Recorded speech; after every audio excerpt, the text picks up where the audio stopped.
ಟೈಮಲ್ಲಿ ನಾನು ಲೌಕಿಕತೆ ಒಳಗಡೆ ಜೀವಿಸ್ತಾ ಇರ್ಬೇಕಾದ್ರೆ ನನಗೆ ಯಾವ ರೀತಿ ಯೋಚನೆಗಳು ಬರ್ತಾ ಇತ್ತಪ್ಪ ಅಂದ್ರೆ ಸಿಕ್ಕಾಪಟ್ಟೆ ಯೋಚನೆಗಳು. ಸೊ ಒಂದೇನು ಕೆಲಸ ಮಾಡಕತ್ರೆ ಯೋಚನೆ ಬರೋದು, ಬಾಂಡೆ ತಿಕ್ಕಕತ್ರೆ, ಕಸ ಹೊಡ್ಸಕತ್ರೆ, ಒಂದೇನೋ ಎಜುಕೇಶನ್ ಸಂಬಂಧಪಟ್ಟ ಓದ್ತಾ ಇದ್ರು ಯೋಚನೆ ಬರ್ತಾ ಇತ್ತು. ಸೊ ರೆಸ್ಟ್ ಅನ್ನೋದಿರ್ಲಿಲ್ಲ ಮೈಂಡ್ಗೆ, ಒಂಚೂರು ರೆಸ್ಟ್ ಇರ್ಲಿಲ್ಲ. ಸೊ ಹಿಂಗಿರ್ಬೇಕಾದ್ರೆ ಯಾವಾಗ ನಾನು ಧ್ಯಾನಕ್ಕೆ ಬಂದೋ ಅಂದ್ರೆ ಮಾನಸಿಕವಾಗಿ ರೆಸ್ಟ್ ಇರ್ಲಿಲ್ಲ. ಸೊ ಧ್ಯಾನಕ್ಕೆ ಬಂದ ಮೇಲೆ ನನಗೆ ಡೈಲಿ ಸ್ಟಾರ್ಟಿಂಗ್ 1 hour ಮೆಡಿಟೇಷನ್ ಕೂತಿತ್ತು.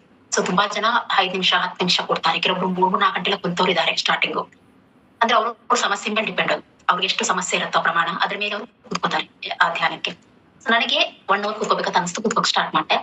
ಸೊ ಆಫ್ಟರ್ 41 days ಮುಗಿಯೋದ್ರೊಳಗಾಗಿ ನೀವು ನಂಬಲ್ಲ, ಆ ಯೋಚನೆಗಳನ್ನೇ ಕಂಟ್ರೋಲ್ ಮಾಡ್ತು. ಅದರ ರಿಮೋಟ್ ಕಂಟ್ರೋಲ್ ಅನ್ನ ನಾನು ತಗೊಂಡೆ.